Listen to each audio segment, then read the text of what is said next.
அடுத்ததா தேவி சக்தி நங்கநல்லூர்ல இருந்து பேசுறாங்க. ஓம் சக்தி, குருவடி சரணம், திருவடி சரணம். இப்போ நான் சொல்ல போறது வந்து எனக்கு நான் சொல்லல, அம்மா தான் சொல்ல வைக்கணும் என்ன. அந்த அளவுக்கு வந்துட்டேன் நான். என்னன்னா எங்களோட மன்றம் வந்து கிட்டத்தட்ட 45 வருஷத்துக்கு மேல இங்க நங்கநல்லூர்ல இயங்கிட்டு இருக்கு. இந்த மன்றம்ங்கிறது ஆரம்பிச்சது அம்மா கையால தொடங்கி வச்ச ஒரு மன்றம். அதுல வந்து 3 ஆத்மாக்கள் தான் முதல்ல அதை செயல்படுத்தினாங்க. அதுல ஆச்சி அம்மான்னு ஒருத்தங்க, ஜெயந்தி மாமின்னு, அடுத்தது சகுந்தலா அம்மா. இவங்க 3 பேரும் சேர்ந்துதான் அம்மாவை மன்றத்தை கொண்டு வந்தாங்க. அம்மா கையால அதை தொடங்கினது. இப்போ அந்த ஆச்சி அம்மா வீட்டுல கொஞ்ச நாள் அந்த மன்றம் இருந்துட்டு போயிடுச்சு. ஜெயந்தி மாமி வீட்டுக்கு வந்துருச்சு. அந்த வீட்டுல கிட்டத்தட்ட ஒரு 25-30 வருஷம் இருந்திருக்கும்னு நினைக்கிறேன். எனக்கு தெரிஞ்சதுல இருந்து நான் 86ல இருந்து நான் பாத்துட்டு இருக்கிறேன். அதை அங்க வந்து இப்ப வரைக்கும் போன சித்ரா பௌர்ணமி வரைக்கும் அங்க இருந்தது. முன்னாடி 22ல அப்போ வந்து அவங்க சொன்னாங்க, மாமியோட மருமக, மாமி இறந்து போயிட்டாங்க, சொன்னாங்க இடத்த வெக்கேட் பண்ணணும், நாங்க வந்து அதை டெமாலிஷ் பண்ணி புதுசா கட்ட போறோம், சோ நீங்க வேற இடம் பார்த்துட்டு போங்க அப்படின்னு சொன்னாங்க. சரி அப்படின்னு நாங்களும் எல்லா இடமும் தேடி பார்த்தோம். எங்களுக்கு எப்படி போய் அதை பண்ணணும், என்ன பண்ணணும்னு கூட தெரியல. போய் இடமெல்லாம் தேடணும், எங்கேயுமே கிடைக்கல. அப்போ அம்மா கிட்ட போய் பாத பூஜை பண்ணணும். அப்போ பாத பூஜை பண்ண போது அம்மா வந்து செய்கையில காமிச்சாங்க, நான் பாத்துக்கிறேன், நீ கவலைப்படாம போங்க அப்படிங்கிற மாதிரி சொல்லிட்டாங்க. அப்போ திருமதி அம்மா கீழே உட்கார்ந்து இருக்கிறாங்க, அம்மா மேல உட்கார்ந்து இருக்கிறாங்க. அம்மா திருமதி அம்மா சொல்றாங்க, இந்த மாதிரி உங்களுக்குள்ள ஒற்றுமை இல்ல, ஒற்றுமையா இந்த வழிபாடு பண்ணினீங்கன்னா கண்டிப்பா எல்லாம் நடக்கும் அப்படின்னாங்க. அப்போ நாங்க சொல்றோம், நாங்க மண்டபத்துல இருந்து ஒரு 4-5 சக்தி போயிருக்கோம் பாத பூஜைக்கு. அப்ப நமக்குள்ள எப்படி அம்மா வந்து ஒற்றுமை இல்லைன்னு சொல்றாங்க, நம்ம எல்லாம் சேர்ந்துதானே வந்திருக்கோம் அப்படின்னு. அந்த அறிவுக்கு எட்டவே இல்லை எங்களுக்கு. அம்மா நல்லா குனிஞ்சு திருமதி அம்மாவை உத்து பாக்குறாங்க, பார்த்துட்டு பேசாம இருந்தாங்க. சரி நமக்கு ஏதோ சொல்றாங்க, நமக்கு தான் புரியல, நம்ம நல்லா தானே வந்திருக்கோம் அப்படின்னு சொல்லிட்டு நாங்க வந்துட்டோம். அடுத்தது 23வது வருஷம் அம்மாவோட பர்த்டே அன்னைக்கு 83 பொருட்கள் வச்சு அம்மாவுக்கு கொண்டு போய் சீர்வதை வச்சுட்டு பார்த்துட்டு வந்தோம். அது வந்து எங்களுக்கு ரொம்ப திருப்தியா இருந்துச்சு, அம்மாவோட அந்த இதெல்லாம் கிடைக்கும் அப்படிங்கிற ஒரு சந்தோஷம். அதே மாதிரி அந்த ஜூன் மாசம் திரும்பி போய் அம்மா கிட்ட பாத பூஜை பண்றோம். வந்து திருமதி அம்மா இல்ல, அவங்க வந்து அமெரிக்கா போயிருக்காங்க. அப்போ அம்மா வந்து சொல்றாங்க, கவலைப்படாம போ, நான் பாத்துக்கிறேன் அப்படின்னு சொன்னாங்க. சொல்லிட்டு அமாவாசை பௌர்ணமிக்கு கண்டிப்பா வந்து கலந்துக்கங்க, மண்ணை மிதிச்சுட்டு போங்க அப்படின்னு சொல்லி, சரி அப்படின்னு சொல்லிட்டு நாங்க வந்துட்டோம். வந்து அக்டோபர் மாசம் அம்மா வந்து ஓங்காரத்தை ஒடுங்கிட்டாங்க. அப்போ எங்களுக்கு அதுக்கப்புறம் எங்களுக்கு என்ன பண்ணணும்னே தெரியல, யார்கிட்ட போய் சொல்லணும். இங்க ப்ரெஷர் ஜாஸ்தியா இருக்கு, எப்போ காலி பண்ணுவீங்க, எப்போ இது இடம் பார்ப்பீங்க அப்படின்னு ரொம்ப ப்ரெஷர் பண்றாங்க. யாராலையுமே அதை வந்து டாலரேட் பண்ண முடியல. சொல்லிட்டாங்க சித்ரா பௌர்ணமியோட அந்த 25 இந்த 2025ல சித்ரா பௌர்ணமியோட காலி பண்ணியே ஆகணும் அப்படிங்கறது சொல்லிட்டாங்க. இப்போ இதை என்ன பண்ணலாம், அது வரைக்கும் நாங்க ஓட்டிட்டோம். அதுக்கப்புறம் எங்க போய் ஒரு ரூம் தேடினாலும் கடை அந்த மாதிரி ஏதாவது ஒரு இடம் கிடைக்குதா அப்படின்னு எல்லாம் தெரு தெருவா வண்டி எடுத்துட்டு போய் தான் தேட ஆரம்பிச்சுட்டாங்க. எங்கேயுமே அதுக்கு யாருமே மன்றம்னா இடம் கொடுக்க மாட்டேங்கிற ஒரு நிலைமைக்கு போயிடுச்சு. அப்போ சரி நம்ம இதை வந்து ஒரு கூட்டு பிரார்த்தனை பண்ணுவோம், நமக்கு தெரிஞ்சது அது ஒண்ணுதான், அதை செஞ்சு பார்ப்போம் அப்படின்னு சொல்லிட்டு நாங்க எல்லாரும் ஒரு ஒரு 5-6 சக்தி எல்லாம் சேர்ந்து என்ன பண்ணணும், குரு வழிபாடு 54 தரம் படிக்கணும். நார்மலா என்ன 51 தரம் சொன்னாங்க, நாங்க 54 தரம் படிக்கலாம் அப்படின்னு சொல்லி ஒவ்வொரு வீட்லயும் போய் படிக்கணும் அப்படின்னு முடிவு பண்ணோம். அப்போ ஒரு ரேவதி சக்திங்கிறவங்க வீட்டுல முதல்ல நாங்க அதை ஸ்டார்ட் பண்ணோம். ஸ்டார்ட் பண்ணி அன்னைக்கு எல்லாரும் தொடர் 9 தரம், 6 பேர்னா அந்த 9 தரம் படிக்கணும். அப்புறம் வந்து ஒரு எல்லா அந்த வழிபாடு முடிச்ச உடனே ஒரு படையல், வடை பாயசத்தோட படையல் போட்டு அம்மாக்கு படைச்சிட்டு அதுக்கப்புறம் எல்லா சக்தியும் சாப்பிட்டு யானை அங்க வேலை செய்யறவங்க எல்லாருக்கும் அதை எல்லாத்தையும் கொடுத்து எல்லாம் பண்ணுவோம். அந்த மாதிரி மிச்ச மீதியில முன்னாடியே கொண்டு போய் கொடுத்து எல்லாம் செய்வோம். அந்த மாதிரி எல்லாம் பண்ணிட்டு இருந்தோம். இது அதுக்குள்ள எங்க மண்டத்துல இன்னொரு சக்தி கவிதான்னு சொல்லிட்டு, அவங்க கனவுல ஒரு கனவு வந்திருக்கு அவங்களுக்கு. அதாவது இப்போ நான் இருக்கிற இந்த வீட்டுல பெயிண்ட் வந்து ப்ளூ கலர்ல இருக்கும், ப்ளூயிஷ் கிரீன்ல. அவங்க கனவுல அந்த மாதிரி ஒரு இடம் வந்திருக்கு. அந்த இடத்துல டேபிள் மேல சாப்பாடெல்லாம் சமைச்சு கொண்டு வந்து வச்சிருக்கோம். 2 சக்தி, செவ்வாடை சக்தி உட்கார்ந்து மந்திரம் படிச்சுட்டு இருக்கிறாங்க. இந்த கனவை கண்டுட்டு அவங்க எங்க வீட்டுக்குள்ள வந்தது கூட கிடையாது.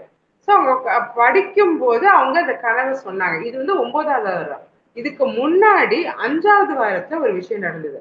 அந்த 5வது வாரம் குரு பௌர்ணமி மருவத்தூர்ல போய் படிக்கலான்னு எல்லாம் முடிவு பண்ணோம். அங்க போய் அதை படிச்சுட்டு வந்தோம். அந்த 5வது வாரம் படிச்ச போது இங்க அந்த இவங்க இப்போ இப்போ பிரசன்டா இப்போ நேத்தி தான் நாங்க இது அம்மா இதை வச்சு மன்றம் ஆரம்பிச்சிருக்கோம். அப்போ அவங்க வீட்டுல அந்த அம்மா சகுந்தலா அம்மா அந்த 3வது ஆள் இருந்தாங்க இல்லையா, அவங்க வந்து அவங்க யுஎஸ் போயிருக்காங்க பையன் வீட்டுக்கு. அங்க கனவுல நம்ம அம்மா குரு அம்மா போய் இங்க நாங்க 5வது வாரம் மருவத்தூர்ல படிச்சுட்டோம்.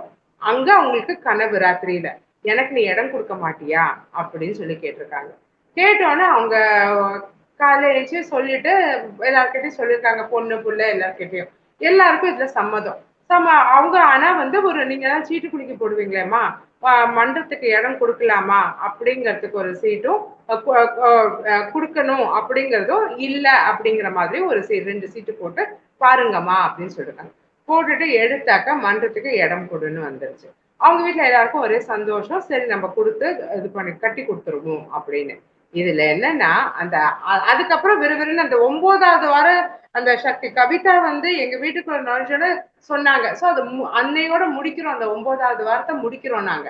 முடிச்சு வடை பாயாசத்தோட சாப்பாடு போட்டு எல்லாம் முடிச்சு ஆச்சு. இவங்க கனவுல சொல்லி உடனே வந்து இது பண்ணிக்கிட்டாங்க எல்லாரும். எங்களுக்கு பூமி பூஜை போட போறாங்க. எங்களுக்கு இந்த விஷயம் தெரியாது யாருக்குமே. அதுல என்ன ஆச்சுன்னா, மருவத்தூருக்கு நாங்க வந்து கல்வெட்டு ஒண்ணு மன்றம் மூலமா சில சக்திகள்லாம் இது பண்ணி குடுத்துருக்கோம். அன்னைக்கு அந்த கல்வெட்டு அங்க இது பண்ணி நிறுவி வருது. அத முடிச்சு இது பண்ணி காமிக்கிறாங்க. இங்க பூமி பூஜை போட்டோம். அப்பவே எங்களுக்கு அது இதாயிடுச்சு. கண்டிப்பா அது கிடைக்கும். அப்படிங்கிற ஒரு இதுக்கு வந்துட்டோம். அதுக்கு முன்னாடி ஒரு விஷயம். 2025 சித்ரா பௌர்ணமி வேள்விக்கு இங்க மண்டபத்துல நெறைய பேர் கலந்துக்குவாங்க. அப்போ முதல் நாள் வந்து இங்க இங்க ஒரு ஒரு சக்தி வந்து அங்க தொண்டு செஞ்சுட்டு இருக்காங்க. அன்னைக்கு அடுத்த நாளைக்கு பூஜைக்கு எல்லாம் ரெடி பண்ணிக்கிட்டு இருக்காங்க. அப்போ அவங்க கிட்ட வந்து ஒரு அம்மா மஞ்சள் ஆடையில வந்து நல்ல நெத்தியில குங்குமம் போட்டெல்லாம் பெருசா வச்சுக்கிட்டு வந்து, "இங்க மன்றம் இல்ல இருக்க போறது இல்லையாமே?" அப்படின்னு கேட்டாங்களாம்.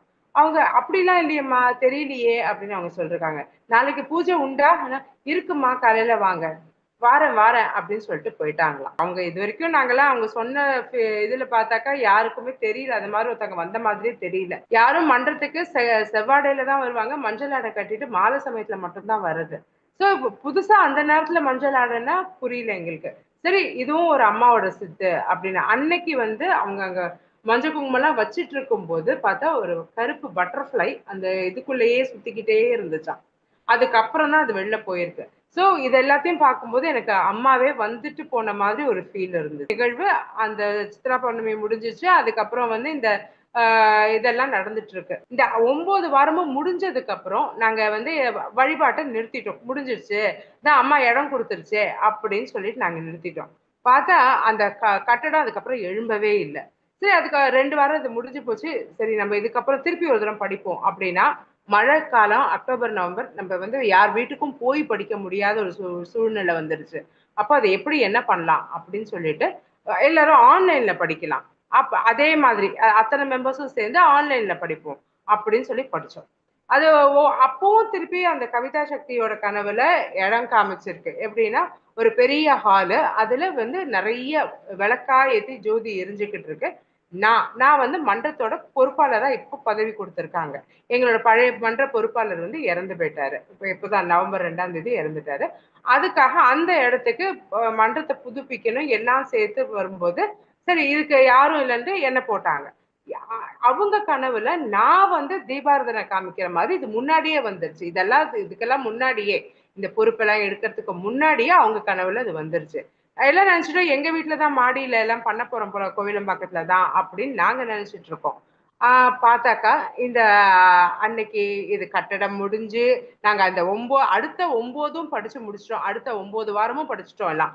படிச்சு முடிச்சா கட கட கடன்னு படிக்க ஆரம்பிக்கும் போதே கட்டடம் வந்து நல்ல மேல எழும்பி வந்துருச்சு. வந்து சீலிங் போட்டு எல்லாம் முடிச்சு அந்த போன வியாழக்கிழமை 14க்கு முன்னாடி வந்து வியாழக்கிழமை. அந்த வியாழக்கிழமை வந்து இதுலேருந்து வேலிக்குழுலேருந்து வந்திருக்காங்க பார்க்கறதுக்கு. மேடை வச்சிருக்க மேடைலாம் அமைச்சாச்சு. அத அளந்து பார்த்துட்டு போகணுன்ட்டு வந்திருக்காங்க. பார்த்தா அந்த இடத்துல ஒரு பட்டர்ஃப்ளை. அதே கருப்பு பட்டர்ஃப்ளை அந்த இருட்டுல வந்து அந்த மேடை மேல உட்கார்ந்து. இத விட சொல்றதுக்கு எனக்கு தெரியல. இதுக்கு முன்னாடி இந்த ஃபோட்டோஸ் எல்லாம் ஃப்ரேம் பண்ணணும். புது ஃபோட்டோ வாங்கி எல்லாம் பண்ணணும். அப்படின்னு சொல்லிட்டு அந்த மழை இப்போ ஒரு புயல் பெரிய புயல் ஸ்ரீலங்கால பிரச்சனை பண்ணிட்டு வந்தது. அந்த புயல்ல வந்து நாங்க போட்டோஸ் எல்லாம் இங்க சென்னை கொண்டு போறோம் அன்னைக்கு. திருஷ்டி கழிச்சு எல்லாம் பண்ணிட்டு போட்டோவெல்லாம் எடுத்துக்கிட்டு போறோம் போட்டோ கடை கொடுக்க. பார்த்தா மரம் சாஞ்சிடுச்சான். எல்லாரும் குடிச்சிட்டு இருக்காங்க. நாங்க எல்லாம் அந்த கொற்ற மழையில ஆட்டோல போறோம். எங்க பின்னாடி ஒரு சக்தி வந்து ஸ்கூட்டர் எடுத்துக்கிட்டு வராரு. சோ அந்த கொற்ற மழையில கூட அம்மாவோட பணியை வந்து எந்த தொய்வு இல்லாம நடக்கணும் அப்படின்னு மனசுல வேண்டிக்கிட்டு தான் போனோம். அதை அழகா அமைச்சு கொடுத்தது அந்த ஆசீர்வாதத்தோட அதை செஞ்சு. அதே மாதிரி போட்டோ எல்லாம் எடுத்துட்டு வந்தாச்சு, எல்லாம் ஆச்சு. ஆனா மனசுக்குள்ள ஒரு பயம், அதை எப்படி நம்ம சரி பண்ண போறோம், என்ன செய்ய போறோம் அப்படிங்கறதெல்லாம் இருக்கு. ஆனா அம்மா வந்து அப்படியே நிதர்சனமா அதுக்கு அந்த கூட்டு பிரார்த்தனைங்கிறதுக்கு எப்படி அப்படிங்கிறது தான் அந்த அதுக்கப்புறம் வந்து பார்த்தா 2 வாரம் எக்ஸ்ட்ரா இருக்கு. 21 வாரமா அதை மாத்தினோம், கண்டினியூ பண்ணணும். அதுக்கப்புறம் 1 வாரம் எக்ஸ்ட்ரா அம்மாக்கு நன்றி சொல்றதுக்காக கடைசி வாரம் அந்த வியாழக்கிழமை தான் அம்மா அங்க வந்து பட்டர்ஃபிளையா உட்கார்ந்து இருந்தது. அந்த கடைசி இதுல வந்து நாங்க சொல்றோம், அம்மா ரொம்ப நன்றின்னு சொல்லிட்டு ஒரு 3 தரமாவது படிப்போம். ஏன்னா டைம் ரொம்ப அன்னைக்கு ஏதோ இது காலையில இருந்து எல்லாருக்கும் நிறைய வெளில போற வேலை எல்லாம் நிறைய இருந்துச்சு. அதனால சாயங்காலம் வந்து இதை படிக்கணும் சொல்லிட்டு ஒரு டைம் ஒரு தேங்க்ஸ் கிவிங் சொல்லணும் அம்மாக்கு இதுக்கு அப்படின்னு சொல்லிட்டு சொல்றோம். பார்த்தாக்கா அன்னைக்கு சாயங்காலம் ஒரு சக்தி என்கிட்ட வந்து போன் பண்ணி சொல்லிட்டு, எனக்கு மஞ்சள் ஆடை இருந்தா கொடுங்க. அது ரொம்ப சந்தோஷமாயிடுச்சு. நம்மளோடது நிறைவேற போகுது. அவங்களுக்கு மஞ்சள் ஆடை பிளவுஸோட வச்சு கொடுத்து அவங்கள அனுப்பிச்சோம். அந்த நிறைவுங்கிறது எப்படிங்கிறது எனக்கு அன்னைக்குதான் ஒரு ஆடை தானம் வச்சு கொடுத்து அதை முடிச்சு. ஆடை நான் சனிக்கிழமையில இருந்து வேள்வி தொண்டு எல்லாம் நடந்துகிட்டு இருக்கு. எல்லாம் இது பண்ணிட்டு இருக்காங்க. அடுத்த நாள் அந்த குரு போற்றி எல்லாம் பண்ணி அப்படியே சொல்லணும்னா எனக்கு சொல்ல தெரியல. அந்த இடத்துல அப்படியே படுத்துருவேன் போல ஆயிடுச்சு. நான் அந்த இடத்துலயே அப்படியே இருக்கணும் போல. அந்த இடத்த விட்டு வெளியில வர்றதுக்கே ஒரு விருப்பமே இல்லை. அந்த மாதிரி ஆயிடுச்சு. அந்த தீபாரதனை மகா தீபாரதனை காமிக்கும்போது என்னதான் கூப்பிட்டு பொறுப்பாளர் நீங்க தான் செய்யணும்னு சொன்னாங்க. காமிக்கும் போது அந்த கவிதா சக்திங்கிறவங்களுக்கு கனவுல வந்தது. அது அப்படியே இதுதான் இதுதான் ஒரு பெரிய ஹாலு, அதுல வந்து அந்த விளக்கெல்லாம் எல்லாம் ஜோதியா எரிஞ்சுக்கிட்டு இருக்கு. நான் மகாதீபம் காமிக்கிறேன் அப்படிங்கும்போது அது முன்கூட்டியே அவங்களுக்கு எப்படி அது உணர்த்துச்சு, இந்த இடத்துக்கு தான் வரப்போறோம் அப்படிங்கிறது. சோ புலவர் சுந்தரேசன் சொல்லியிருப்பாரு, ஒரு இதுல எழுதியிருக்காரு, அந்த நம்மளோட போற்றி 1008 போற்றி மலர்கள்ல 668 அதுல வந்து ஓம் நங்கை நல்லூர் அரசி போற்றுவோம் அப்படின்னு சொல்லி ஒரு லைன் வரும். அப்போ நாங்கெல்லாம் அங்க படிக்கும் போது சொல்லுவோம், ஓ இந்த பின்னாடி தர்மலிங்கேஸ்வரர் இருக்காரு, அங்க சர்வ மங்களாம்பிகை, அதுக்கு நேரத்தான் இங்க வச்சிருக்காங்க அப்படின்னு பழைய மன்றத்தை நான் சொல்லிட்டு இருப்பேன். ஆனா இன்னைக்கு அந்த இடத்துல நடுநாயகமா போய் உட்கார்ந்துகிட்ட நான் தான் அதோட அரசி, இந்த நங்கை நல்லூருக்கே அரசி அப்படின்னு அந்த அம்மா உட்கார்ந்து இருக்கும் போது நிஜமா பாக்குறதுக்கு அவ்வளவு சந்தோஷமா இருக்கு. அப்படியே புல்ல அரிக்குது. எனக்கு சொல்ல தெரியல. பட் ஆனா என்ன என்ன சொல்றதுன்னு தெரியல. அத அவ்வளோ ஒரு ஆனந்தமா அந்த அந்த சந்தோஷத்தை அனுபவிச்சா மட்டும்தான் முடியும். அப்போ அந்த கூட்டு பிரார்த்தனைக்கு எவ்வளவு ஒரு மகத்துவம் இருக்கு. அது அன்னைக்கு திருமதி அம்மா வந்து சொல்லும் போது அந்த மண்டையில ஏறல எங்களுக்கெல்லாம். இன்னைக்கு அத நடத்தி காமிச்ச ஒவ்வொரு விதமா அதுகிட்ட வச்சு வச்சு சொல்லி சொல்லிதான் செய்வோம். நீதான் எங்களை பாத்துக்கணும், எங்களுக்கு வழி தெரியாது, ஒண்ணும் தெரியாது, அப்படி இருக்கோம் அப்படின்னா சொல்லும் போது மக்கா இருக்கும் அப்படிலாம் நினைக்கும் போது இந்த கூட்டு பிரார்த்தனையோட வலிமை என்னங்கிறது எல்லாருக்கும் புரிய வச்சு. இங்க இருந்து அத்தனை சக்திக்கும் அதை வந்து ரொம்ப நான் சமர்ப்பணம் பண்றேன்னு நினைக்கிறேன். அத்தனை பேரும் இதுல பார்ட்டிசிபேட் பண்ணி அதை வந்து தங்களால என்னென்ன முடியும், பொருளுதவி சொல்ல மனசால அப்படி ஒன்றி போய் எல்லாரும் செஞ்சாங்க. அது வந்து அந்த இடம் கொடுத்து கட்டி கொடுத்தாங்களே அவங்க அதுக்கு மேல. சோ இது எல்லாத்துக்கும் காரணம் யாரு? நம்ம அம்மா. நம்ம அம்மாக்கு நம்ம இதை விட இன்னும் என்ன செய்ய போறோம் அப்படிங்கிறது தெரியல. செருப்ப காலத்துக்கும் அது காலடியிலேயே கிடக்கணும் அப்படிங்கிற ஒரு இதுல வந்துட்டோம். அது அந்த பூஜையெல்லாம் முடிச்சு நான் கிளம்புற வரைக்கும் பார்த்தா அந்த பட்டர்ஃபிளை அங்கேயே சுத்திக்கிட்டு இருக்கு. இதுக்கு மேல என்ன சாட்சி சொல்ல, நம்ம அம்மா அப்படியே அங்கேயே இருக்காங்க அப்படின்னு. எனக்கு வேற வார்த்தை சொல்ல தெரியல. ஆனா இத வந்து அனுபவிக்கிறது மட்டும்தான். இது ஏன் இந்த பதிவு அப்படிங்கிறதும், இத 4 குழந்தைங்களாவது கேட்டுச்சுன்னா அடுத்த ஜெனரேஷனுக்காவது இது போகணும். அவங்க காதுல கேட்டு, ஓ இப்படியெல்லாம் இருக்காங்களா, கடவுள்னா இப்படிதான் இருக்குமா அப்படின்னு அந்த கூட்டு பிரார்த்தனைக்கான வலிமை இருக்கு அப்படிங்கறது சொல்லி கொடுக்கணும் எல்லாரும் அப்படிங்கிற. வணக்கம், நன்றி. அம்மாட்ட வந்து என்னையே கேளுன்னு அம்மா சொல்லிருக்காங்க. அந்த மாதிரி நங்கநல்லூர் சக்திகள் வந்து அம்மாவே கேட்டு அம்மாக்காக பாடப்பட்டிருக்கீங்க. அந்த மன்றம் வந்து நல்லா நடக்கணுமே, இத்தனை வருஷ காலமா இருந்த மன்றம் இடம் இல்லாம எடுக்க சொல்றாங்களேன்னு அம்மாக்காக அழுது அழுது தொழுது நின்னருளால் நின்றாள் வணங்கி அப்படின்ட்டு அம்மாவையே கேட்டு சாதிச்சிருக்கீங்க, அம்மா உணர்ந்திருக்கீங்க. பரிபூரணமா அம்மாவுடைய அருள உணர்ந்திருக்கீங்க. அதுவும் உங்கள்ட்ட இருந்த அந்த சின்ன மிஸ்டேக் என்னன்னா, ஒற்றுமை இல்லன்னு அம்மா எடுத்து காட்டி, அந்த ஒற்றுமையோட சேர்ந்து அந்த கூட்டு வழிபாட்டுக்குள்ள மகிமைய மன்றம் தான் அது அந்த கூட்டு வழிபாட்டுக்கான இடம். எல்லாம் தனியா வீட்ல படிச்சுட்டு போயிடலாமே. அவங்க வீட்ல படிச்சுட்டு போயிடலாமே. மன்றம்ன்றது அந்த கூட்டு வழிபாட்டுக்கான இடம். ஒற்றுமைய வலியுறுத்தக்கூடிய, ஒற்றுமைய வளர்க்கக்கூடிய, சகிப்புத்தன்மை, பொறுமை, நிதானம் அத்தனையும் சொல்லி தரக்கூடிய இடமா அம்மா அமைச்சிருக்கக்கூடிய இந்த வார வழிபாட்டு மன்றங்கள் இருக்கு. அங்க அம்மாவுடைய தாரக மந்திரமான ஒரே தாய் ஒரே குலம் அப்படிங்கிற அந்த அந்த நெறிப்படி அங்க பக்தர்களும் தொண்டர்களும் அங்க பக்தி வளர்த்தாங்கன்னா, அம்மா சொல்லி கொடுத்தபடி வழிபாடு செஞ்சாங்கன்னா, கண்டிப்பா உலகமெல்லாம் சக்தி நெறி ஓங்கி ஒவ்வொரு ஒரு மனக்குறையும் நீங்கிடும்னு உங்களுடைய அனுபவம் மூலமா நல்ல தெளிவா தெரியுது சக்தி. அந்த நங்கநல்லூர் அரசி எவ்வளவு அருமையா வந்து அமர்ந்தாங்க. அங்க எப்படி பட்டாம்பூச்சியா அம்மா பல தடவை வந்து உங்களுக்கு காட்சி அது மட்டும் இல்லாம உங்களை சார்ந்த 2 சக்திகளுக்கு இந்த இடத்த வந்து உங்க வீட்டோட அமைப்போ அமைஞ்ச மன்றத்தோட அமைப்புல நீங்க தீபாவளி காட்டுற அந்த விஷயங்களையும் முன்கூட்டியே கனவுல காமிச்சு கொடுத்து அம்மா பல வகையில உங்க கூடவே இருந்திருக்கிறாங்க. அதுதான் எங்கும் நிறைந்த நீக்கமர நிறைந்த பரம்பொருளின் நம்பவே மாட்டோம், நம்பலாம் முடியாது. அம்மா எங்க கூட இருக்காங்க. அதுக்கு என்னன்னா அந்த ஒற்றுமை. இது வந்து ஒரு குடும்பத்தை கொண்டு சேர்த்து விட்டுருக்கு. எல்லா செவ்வாழையும் ஒரே குடும்பம் அப்படிங்கறத கொண்டு வந்து காமிச்சிருக்கு. அதுதான் யாருக்காவது ஏதாவது ஒரு பிரச்சனைனா நாங்க எல்லாரும் ஒன்னா சேர்ந்து ஒரு கூட்டு பிரார்த்தனைன்னு ஒண்ணு பண்ணா கண்டிப்பா அதுக்கான பலன் கிடைக்கும் அப்படிங்கிற எல்லாருக்கும் தெரிய வைக்கிறதுக்காக தான் இது மெயினா. அது ஏற்கனவே நம்ம மூளைக்கு தெரியும். ஆனா மனசுலயும் நம்ம ஆழமா நம்ம வந்து அத அனுபவத்துல உணர்ந்து புரிஞ்சுக்கிறப்ப அது மாறவே மாறாது. கல்வெட்டு பதிச்சீங்க நங்கநல்லூர் சக்திகள். உங்க மனசுல அம்மா கல்வெட்டாட்டம் இந்த உணர்வை அந்த பக்தியை வளர்த்துட்டாங்க. அவ்வளவுதான். அந்த அளவுக்கு வந்து குரு போற்றிய வந்து உருவேற்றி 54 தடவை உருவேற்றி நீங்க வந்து நடக்காத காரியத்தை கூட சாதிச்சுக்கிட்டீங்க சக்திகளே. ரொம்ப ரொம்ப பெருமையா இருக்கு உங்களை பார்த்து. நீங்க மற்ற சக்திகளுக்கு மிகப்பெரிய உதாரணம். இன்னும் நிறைய இடங்கள்ல வந்து கோயில் கட்டி வச்சிருக்கோம், கும்பாபிஷேகம் நடக்கல, மன்றத்துல எத்தனை பிரச்சனைகள் இருக்கு, மன்றம் அமையணும், மன்றத்துக்கு இடம் வேணும், நாங்க தனித்தனியா வெளிநாட்டுல வழிபாடு பண்ணிட்டு இருக்கோம், இங்க வழிபாட்டுக்குன்னு ஒரு இடம் இருந்தா தேவலாம் அப்படிலாம் நிறைய பேர் இயங்கிட்டு இருக்காங்க இல்லையா? அவங்களுக்கு எல்லாம் உங்களுடைய அனுபவம் மிகச்சிறந்த உதாரணமா இருக்கும். எல்லாரும் குரு போற்றி படிங்க. யாரெல்லாம் இந்த மாதிரி அமைக்கணும்னு நினைக்கிறீங்களோ நின்னருளால் நின்றால் வழங்கின்னு அம்மாவே பிடிங்க, அம்மாவே கேளுங்க. அம்மாக்காக ஒரு வழிபாட்டு மன்றம் அது வந்து நம்ம குடும்பம் நம்மள சார்ந்த அந்த சமுதாயம் நல்லா இருக்கிறதுக்காக அம்மா அமைச்சு கொடுத்த அந்த வழிமுறையை நாம பின்பற்றதுக்கு நம்ம பகுதியில அதை வளர்த்து இருக்கிறதுக்கு அம்மா அருளால அதை செஞ்சு அதை சாதிச்சுக்கிறோம் சக்திகளே. கோயில் இல்லா ஊரில் குடியிருக்க வேண்டாம்னு அது வந்து முதுமொழி.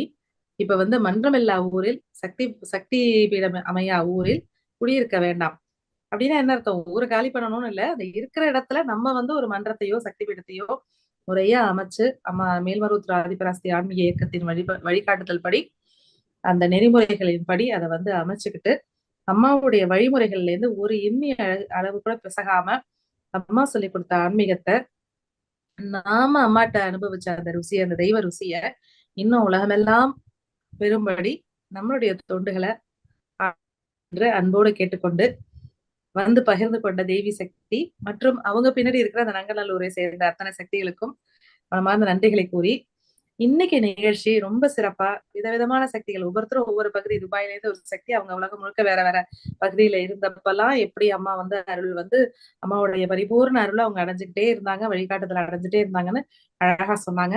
அடுத்தது நம்ம மும்பையில இருக்கிற சக்தி வந்து அவங்க தமிழ்நாட்டுல இருக்கிற இந்தியால இருக்க மாநிலங்கள் பல மாநிலங்கள்லயும் அவங்க தொண்டு செஞ்சாங்க.